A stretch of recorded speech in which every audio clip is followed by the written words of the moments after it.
부활 산자의 하나님이라는 제목으로 말씀을 나누겠습니다. 죽음이란 인생에게 정해진 삶입니다.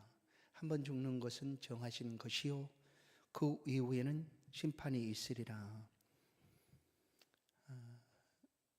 유한한 인생이죠. 그런데 이 유한한 인생, 정해진 인생을 사는 사람들에게 부활이라는 것은 쉽게 받아들여질 수 있는 그런 사건이 아닙니다. 그러나 우리의 삶을 통해서 이 부활을 조금씩이라도 경험하고 느껴볼 수 있는 것들이 있습니다. 하루에 24시간을 우리가 살아가는 날 동안 계속 반복합니다. 1년 365일 또한 매년 반복이 됩니다. 죽은 것 같았던 식물들이 때로는 살아나고 있는 것들도 우리가 보게 됩니다. 그렇게나마 조금씩 부활에 대해서 우리가 인식을 할 수도 있습니다. 예수님 당시에 종교 단체로, 그러니까 예수님 그 시대의 종교 단체 유력한 두 기관이 있었는데, 하나는 사두개파, 하나는 또 바리새파입니다. 이 두 종파는 여러 가지 다른 면이 있었지만 딱 유일하게 하나 된 것이 있었다면 예수를 십자가에 못 박는 일에 있어서는 이들이 하나가 되었습니다. 그래서 서로 다른 이 두 종파가 예수를 십자가에 못 박는 것에 있어서는 하나가 되어 마침 예수를 십자가에 못 박고 말죠. 이 바리새파는 어떤 사람들이었는가 하면 우리는 거룩한 무리다라고 스스로를 구별시켰던 사람들입니다. 쿰난 그 동굴에서 성경을, 두루마리에 잠긴 성경을 찾았지 않습니까? 그렇게 사해 광야나 이런 동굴로 들어가서 구별된 삶을 살려고 했던 그런 사람들이 이 바리새파였는데, 이들은 예수님께도 이렇게 스스럼없이 자신들이 믿고 있는 그 율법에 대해서 이렇게 얘기를 합니다. 율법과 전통에 대해서는 그들 또한 확실하게 믿고 있었죠. 마태복음 15장 2절을 보면 당신의 제자들이 어찌하여 장로들의 전통을 범합니까? 떡 먹을 때 손을 씻지 아니하나이다. 이 거룩 정결 예식, 손을 씻은 성전에 들어갈 때 물두멍에 손을 씻어야 하는 것과 같이 집에서도 정결 예식을 이렇게 해야 되는데, 어찌하여 당신의 제자들은 장로들이 전해준 그 탈무드나 또한 이런 전통들을 어기느냐 하는 것이었죠. 그러나 이 바리새인들은 죽은 자의 부활에 대해서 믿었습니다. 천사와 영적인 존재에 대해서도 그들은 믿었습니다.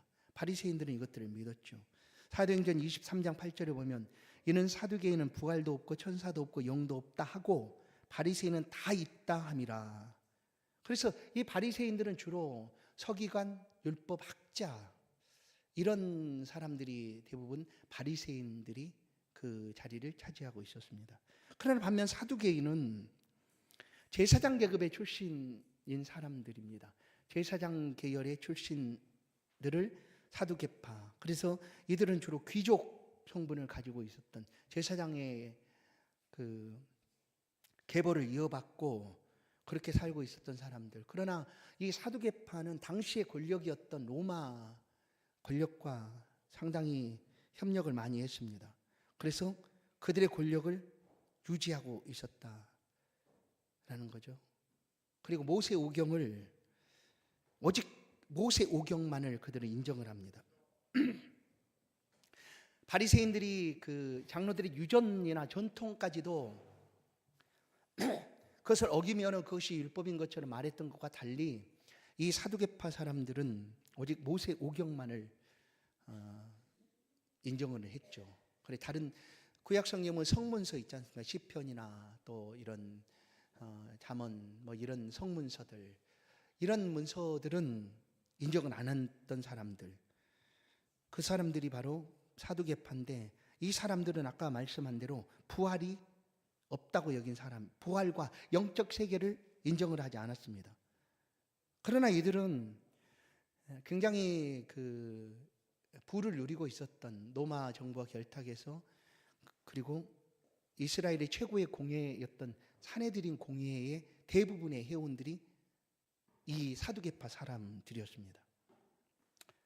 마가복음 12장 18절, 부활이 없다는 사두개인들이 예수께 와서 물어 이르되, 이제 이 오늘 본문을 보시면 12장 18절 말씀에 누가 찾아왔는가 하면 부활이 없고 영적인 세계가 없다고 여기고 있던 이 사두개파 사람들이 예수님께 찾아왔습니다. 그리고 찾아와서 예수님 부활에 대해서 하신 말씀들을 이제 인정할 수 없다, 그것이 거짓이다라는 것을 그들의 질문을 통하여 예수님 앞에서 밝혀내고자 시험하기 위하여 예수님께 찾아온 사람들이었습니다. 예수님 부활하기 이전에 죽었다 살아나실 것에 대해서 예수님 말씀을 하셨습니다. 이미 부활에 대한 말씀들을 예수님께서 말씀하셨죠. 19절에서 23절까지 이 사두개파 사람들은 자신들은 부활을 믿지 않기 때문에 부활에 대해서 말씀하고 있는 예수님께 이 그들이 믿고 있는 모세 오경이죠, 율법, 그들이 이것만 율법이다 여기고 인정했던 그 율법에 기록된 말씀을 가지고 예수님께 찾아와서 예수님 보십시오, 율법에 이렇게 기록되어 있지 않습니까? 하며 예수님을 시험하고자 했던 내용이 뭐냐면 바로 오늘 본문에도 기록되어 있지만 형사취수제입니다. 그게 뭐냐? 신명기 25장 5절을 보시면, 신명기 25장 5절부터 쭉 이하를 보시면 이 형사취수제에 대한 내용들이 율법에 기록되어 있습니다. 형제들이 함께 사는데 그 중에 하나가 죽고 아들이 없거든 그 죽은 자의 아내는 나가서 타인에게 시집가지 말 것이요, 그의 남편의 형제가 그에게로 들어가서 그를 맞이하여 아내로 삼아 그의 남편이 형제된 의무를 그에게 다 행할 것이요 하는 모세오경 율법이 있습니다. 이것을 가지고 와서 예수님께 지금 예수님이 부활 말씀을 하시는데 사두개파 사람들은 부활이 없다고 믿으니까 이것은 있을 수 없는 일이다라는 것을 이 율법의 말씀을 근거로 예수님께 지금 찾아 나온 것입니다. 형사취수제는 바로 이런 것이었죠. 그 가족 중에 후사가 없이 죽은 형제가 있으면 그 죽은 형의 후사를 위해서 다른 형제가 그 아내를 취하여 형의 후사를 이어가도록, 그게 바로 이제 율법에 있는 형사취수제 내용입니다. 그러나 이 율법에 있는 형사취수제 역시 불변의 법은 아닙니다. 불변, 절대로 이렇게 안 해서는 안 된다, 반드시 이렇게 해야 된다라는 그런 법은 아니라는 거예요. 왜냐하면 신명기 25장 이하에 이것을 이제 나는 그렇게 하고 싶지 않다, 나는 형의 아내를 내가 취하여 내 후사를 형의 후사로 하는 걸 원치 아니한다라고 하는 누군가 동생이 있다고 하면 얼마든지 그렇게 할 수가 있는 게 바로 이 형사취수제였어요. 그래서 이제 구약 속에서 신벗긴 자의 집, 이런 표현은 바로 형사취수제의 뜻을 거절한 사람들의 집을 가리켜서 형사취수제다라고 말한다라는 거예요. 누구가 형제 중에 나는 원하지 않습니다, 그러면 장로들, 그러니까 그 지도자들 앞에 가서 얘기하는 거예요. 나는 이 여자를 아내로 맞이하기를 원하지 않습니다. 형의 아내니까 형수겠죠. 그렇게 말하고 어떻게 하는가 하면 자신의 신을 벗깁니다. 그리고 그 사람이 그렇게 말한 사람의 신을 벗기고 그 사람의 침을 뱉는 거예요. 침을. 그렇게 함으로 나는 이제 형사취수제에 기록되어 있는 대로 형의 아내를 취할 의무를 안 지켜도 되는 거죠. 그러면 대대로 그 사람은 이제 신벗김을 받은 자의 집 하는 그런 이제 이야기를 들어야 되는 거였죠. 그러니까 이 형사취수제라는 것도 이제 불변의 법은 아니었다. 그런데 지금 이것을 가지고 와서 이 사두개파 사람들이 예수님께 묻는 거예요. 23절을 보면 형사취수제 내용대로 서로 결혼을 했습니다. 7형제가 있는데 이 7형제가 모두 다 6가지 죽고 7가지 다 죽었는데 형사취수제에 의하여 아내는 딱 한 사람입니다. 이해가 되시죠? 한 사람. 그 다음에 이제 보세요. 23절 하반절을 보면 부활 때 곧 그들이 살아날 때에 그 중에 누구의 아내가 되겠습니까? 하고 묻는 거예요. 그러나 이 사두개파 사람들은 부활을 안 믿는다니까요. 안 믿는데 이런 올무를 가지고 와서 예수님께 질문하고 있는 거예요. 여러분 한번 생각해 보십시오. 이 아내는 부활 때 누구의 아내가 되겠습니까? 누구의 아내가 될까요? 7명의 아내가 될까요? 아니면 첫 번째 아내가 될까요? 마지막 6번째 아내가 될까요? 알 수 있어요? 알 수 없다. 맞습니다. 알 수 없어요. 누구의 아내가 될지 알 수가 없다. 그럼 왜 알 수가 없는가를 말씀드릴게요. 이제 이렇게 그 사두개파 사람들이 이렇게 묻고 있을 때 그들은 부활을 믿지 않았기 때문에 이렇게 예수님을 시험하기 위해서 묻고 있는데, 사실은 에덴 동산에서 하나님께서 짝지어 주신 아담과 하와는 일부일처입니다. 그게 이제 본래 사람들에게 하나님 주신 관계죠. 한 아내는 한 남편을 두는 거죠. 일부일처입니다. 그런데 부활이 되면, 부활의 때가 되면 이 관계가 어떻게 될까? 알 수 없어요. 성경에 그 관계까지는 말해주고 있지 않습니다. 그러나 오늘 말씀을 통하여 그 부활 이후의 관계가 어떻게 될 것인가를 오늘 우리가 함께 듣게 되는 거죠. 자, 보십시다. 이 땅에 살고 있는 이 관계가 어떤 관계입니까? 혈연적인 관계죠. 그래서 피는 물보다 진하다. 그건 굉장히 좋은 의미입니다. 왜냐하면 그 어떤 것보다 결속력이 있는 관계는 혈연 관계가 맞아요. 그렇지 않습니까? 이거는 천륜이라고도 표현하지 않습니까? 끊어내려고 해도 끊어내질 수가 없어요. 전에도 말씀드렸지만 호적에서 파버린다고 하지만 호적에 팠던 사람은 신문에 한 번도 안 났어요. 호적에 뭐 장을 지신 사람도 없고요. 내 손에 장을 지시겠다는 사람도 없고요. 이런 관계가 너무너무 이 땅에서 가장 끈끈한 관계이기 때문에 그게 바로 혈연 관계입니다. 예수님께서 이 이야기를 들으시고 그에게 답변을 합니다. 사두개파 사람들에게 너희가 오해했다. 성경도 하나님의 능력도 오해했다라고 말을 합니다. 26절을 보십시다. 너희가 모세의 책 중 가시나무 떨기에 관한 글에 하나님께서 모세에게 이르시되 나는 아브라함의 하나님이요 이삭의 하나님이요 야곱의 하나님이라 하신 말씀을 읽어보지 못하였느냐. 우리가 이 말씀을 읽을 때 어떤 의미를 갖습니까? 하나님은 아브라함의 하나님, 이삭의 하나님, 야곱의 하나님이라고 말하고 있어요. 지금 그러나 모세에게 나타나신 그때는 야곱과 아브라함과 이삭은 이미 아주 오래전 사람이에요. 최소 430년 이전의 사람들이에요. 그러지 않습니까? 그런데 하나님이 모세에게 나타나셔서 하시는 말씀은 여전히 아브라함과 이삭과 야곱이 하나님이라고 말하고 있다는 거예요. 왜 그렇게 말씀하실까? 그냥 나는 모세의 하나님이다, 너의 하나님이다 하시면 더 훨씬 쉬웠을 것 같은데 왜 아브라함의 하나님부터 시작하여 이삭, 야곱의 하나님이라고 말씀하시는가? 우리가 하나님에 대한 믿음의 시작을 어떻게 갖는가 하면 아브라함부터입니다. 물론 그 이전에도 하나님이 계셨고 믿음이 있었지만 우리 믿음의 시작을 아브라함으로부터 출발하고 있다라고 우리는 믿는 거죠. 알고 있고. 그래서 아브라함의 하나님은 곧 나의 하나님으로 우리 가운데 다가와 계시는 것이다. 자, 보세요. 이 말은 어떤 거냐면 27절을 통해서 보면 알 수 있습니다. 왜 하나님이 모세에게 나는 아브라함의 하나님이요 이삭의 하나님이 야곱의 하나님이다 라고 말하고 있는가?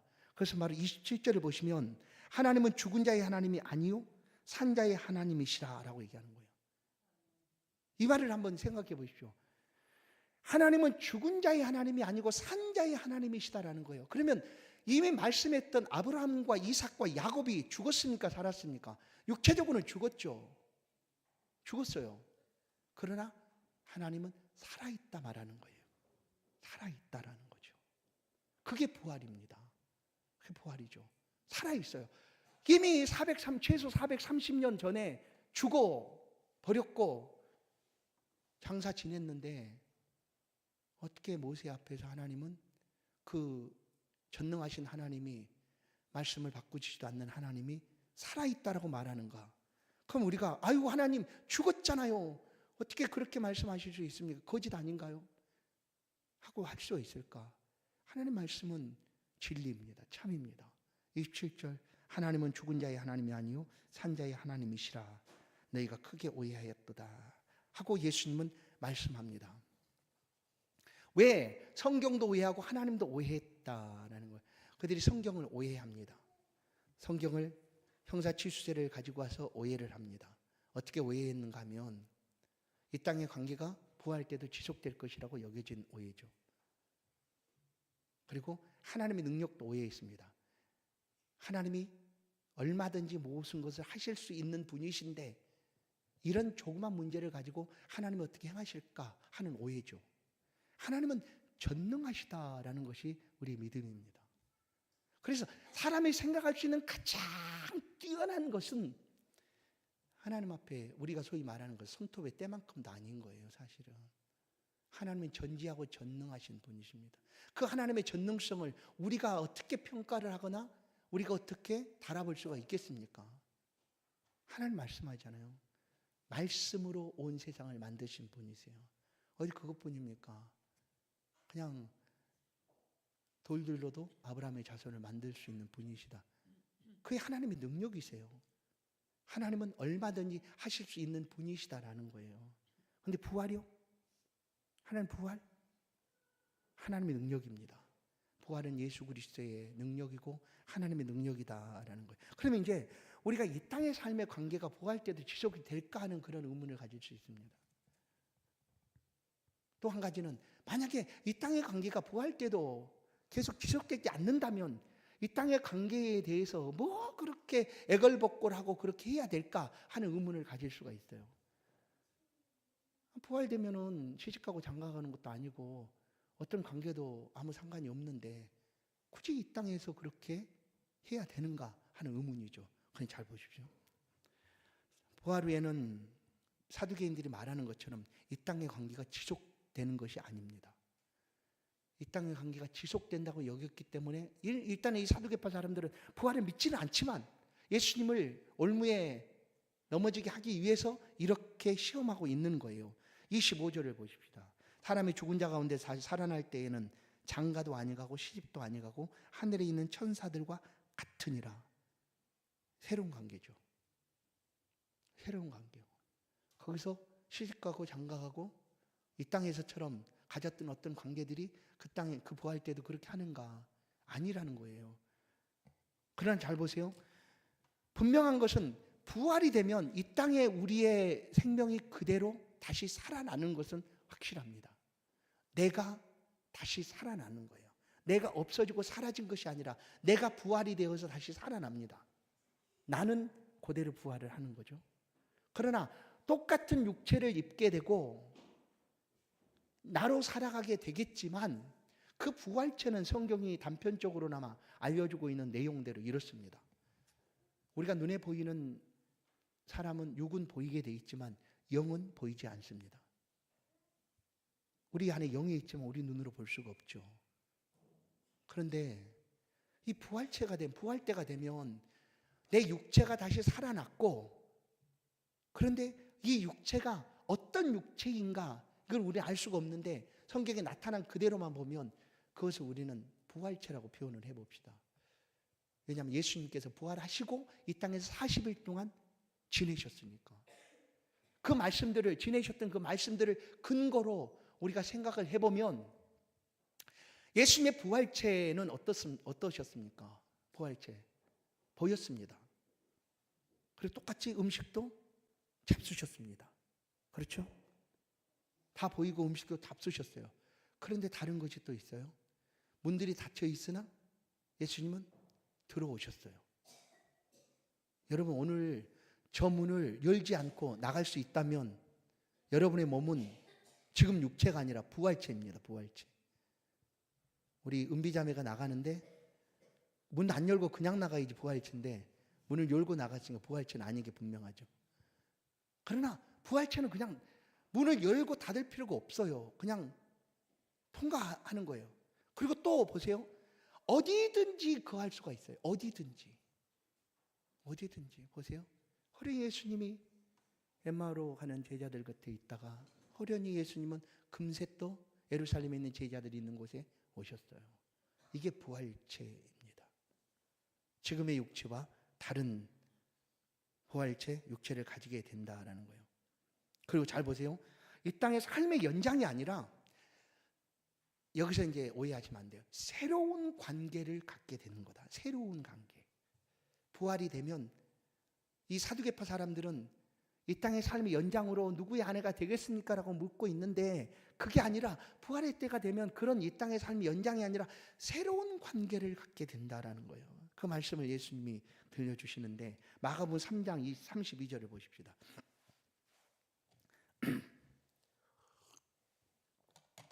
마가복음 3장 32절부터 35절 말씀이에요. 보겠습니다. 무리가 예수를 둘러 앉았다가 여짜오되, 보소서 당신의 어머니와 동생들과 누이들이 밖에서 찾나이다. 대답하시되, 누가 내 어머니며 동생들이냐 하시고 둘러 앉은 자들을 보시며 이르시되, 내 어머니와 내 동생들을 보라. 누구든지 하나님의 뜻대로 행하는 자가 내 형제요 자매요 어머니이니라. 아멘. 그러면 예수님이 이 말씀을 하실 때 예수님이 이 땅에 계셨어요. 근데 예수님과 그렇게 새로운 관계를 설정한 그 사람들은 예수님과 육체적인 관계가 있는가, 혈연적인 관계가 있는가? 전혀 없어요. 오히려 혈연적인 관계를 가지고 있었던 그 어머니와 형제들을 향하여 말씀하잖아요. 누가 내 어머니며 동생들이냐?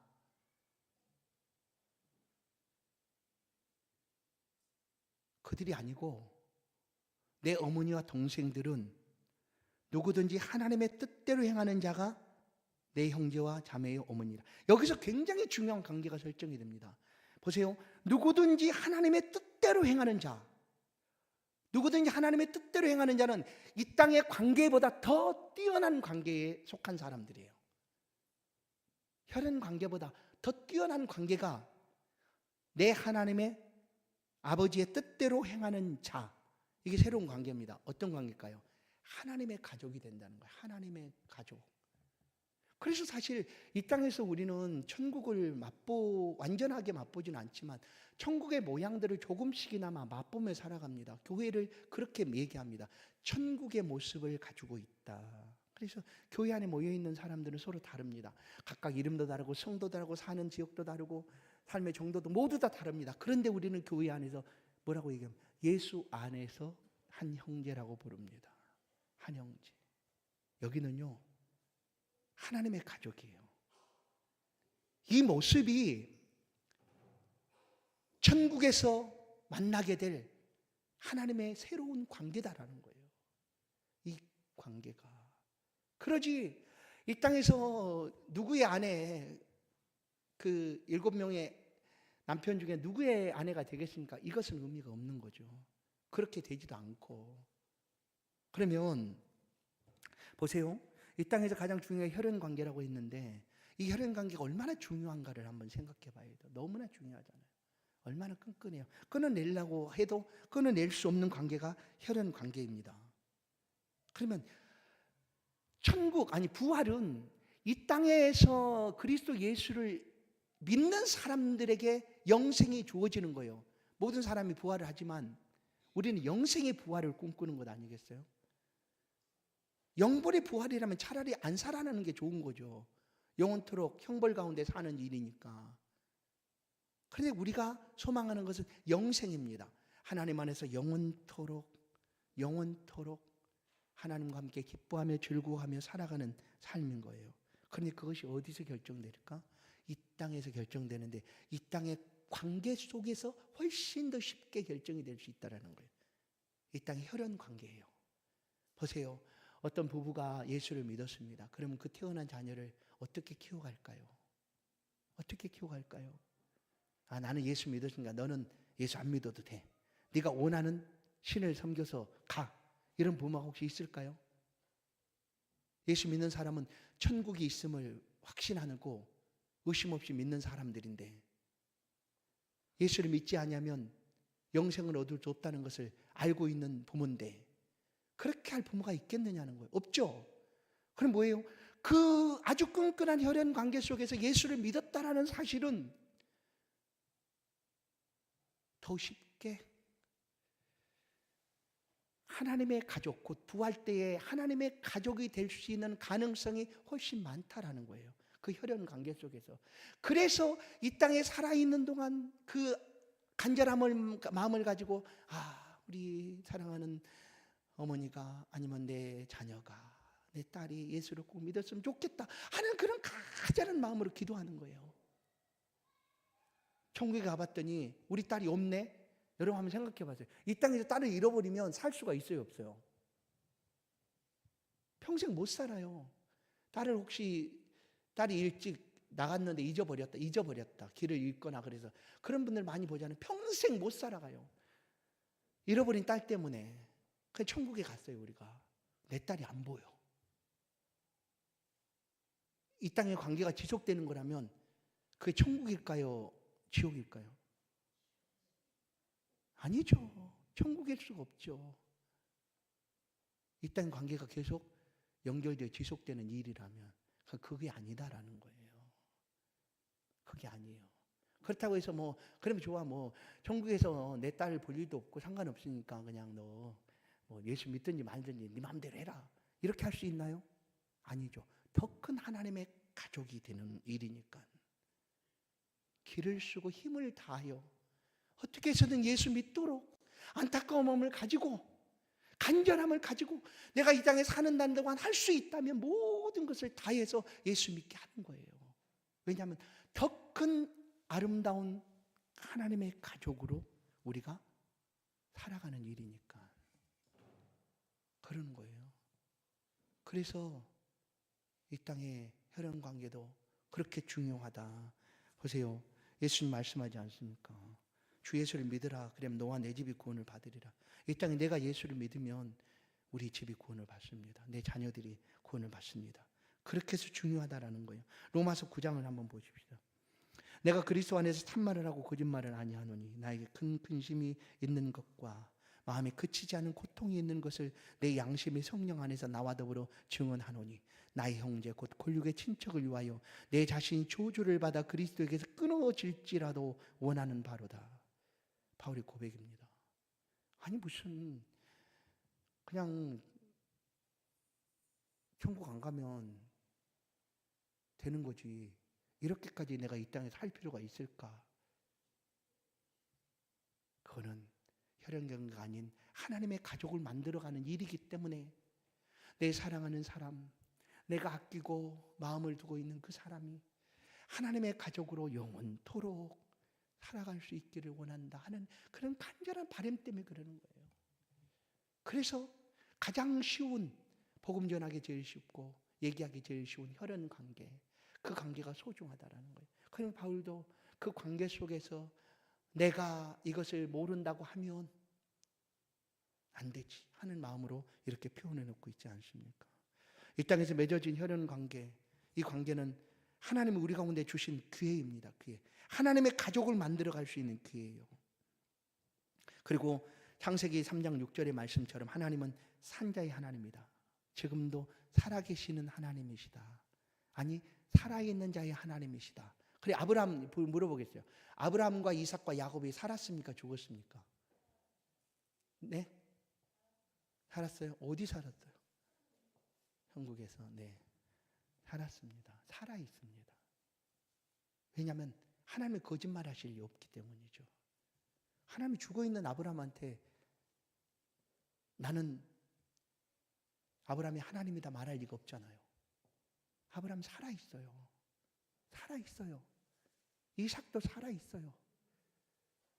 믿음 안에 살았던 모든 사람들은 죽은 것이 아니라 잠깐 자고 쉬는 것이다 하는 거예요. 그래서 성경은 죽음이라는 표현을 안 쓰지 않습니까? 잔다라고 표현하지 않습니까? 잔다. 자고 쉬고 자고 쉬다 깰 때가 오겠다 하는 거예요. 깨어날 때가 옵니다. 그날이 바로 부활의 때다라는 거예요. 출애굽기 3장 6절 또 이르시 나는 내 조상의 하나님이니 아브라함의 하나님, 이삭의 하나님, 야곱의 하나님이라 모세가 하나님 배웠기를 두려워하여 얼굴을 가리매 하나님이 여전히 살아있는 자의 하나님이시다라는 말씀입니다. 이 신약에서 이 부활을 예수님 복음서는 예수님의 부활에 대해서 직접 일어난 그 사실을 그 기반으로 복음서는 기록을 해 놓습니다. 그리고 이제 이 부활을 믿고 살아가고 있는 성도들의 삶에 대한 기록은 고린도서에 있습니다. 그래서 고린도전서 15장을 우리는 부활장이라고 표현을 합니다. 고린도전서 15장 20절을 보시면 그러나 이제 그리스도께서 죽은 자 가운데 다시 살아나사 잠자는 자들의 첫 열매가 되셨도다라고 얘기하죠. 이미 부활이 일어났습니다. 역사의 끝에 종말에 있을 그 부활이 역사 속으로 아주 특별하게 예수 그리스도를 통하여 일어난 사건, 그게 부활 사건입니다. 그때 살아났던 사람들이 있었어요. 있잖아요. 무덤이 열리고 잠자던 자를 일어나고. 그럼 나사로는 4일이잖아요. 나사로는요 3일 만에 살아난 것이 아니고 4일 만에 살아났어요. 근데 나사로는 또 육체의 죽음을 맛보았어요. 육체의 죽음을 맛보았어요. 나사로는. 이것은 그 당시에 살아났다고 해서 영원토록 그 부활죄로 살아가는 게 아니라는 얘기잖아요. 이것은 역사 속에 잠깐 우리 가운데 부활의 열매로, 부활의 사건으로 우리 가운데 확증하기 위한 놀라운 역사로 나타난 부활입니다. 이 부활이, 예수님의 부활의 그 부활이 이제 우리의 역사가 끝나는, 인생이 그 인류의 역사가 끝나는 때에 우리 가운데 딱 다가오게 될 거예요.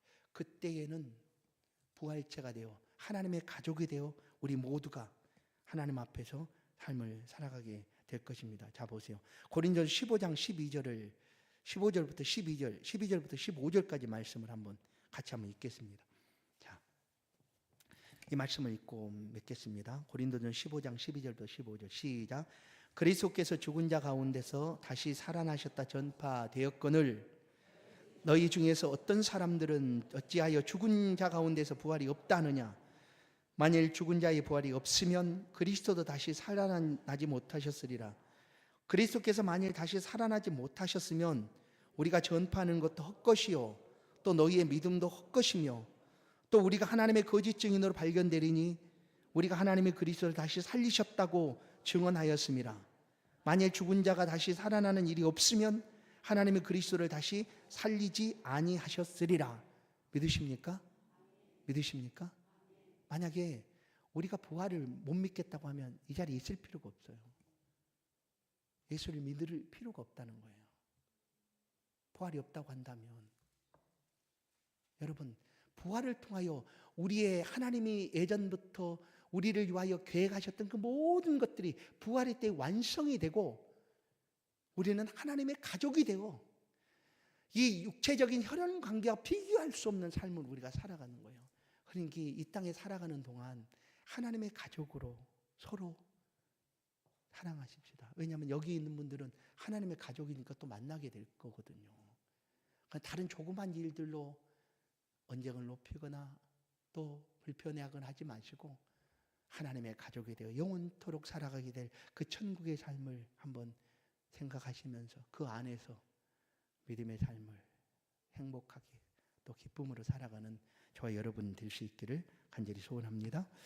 하나님, 우리를 한 교회에 부르시고 믿음의 공동체 안에 또 하나님의 가족으로 우리를 모아주시니 참으로 감사합니다.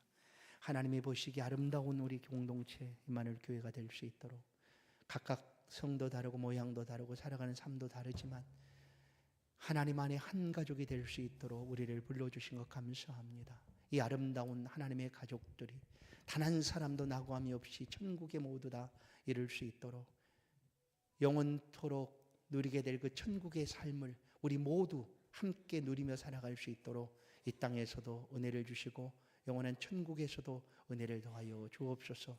한 날을 살아가는 날 동안 하나님이 붙잡아 주시고 함께하여 주옵소서. 예수 그리스도의 이름으로 기도하옵나이다. 아멘. 찬송 161장입니다. 함께 찬양을 드립니다.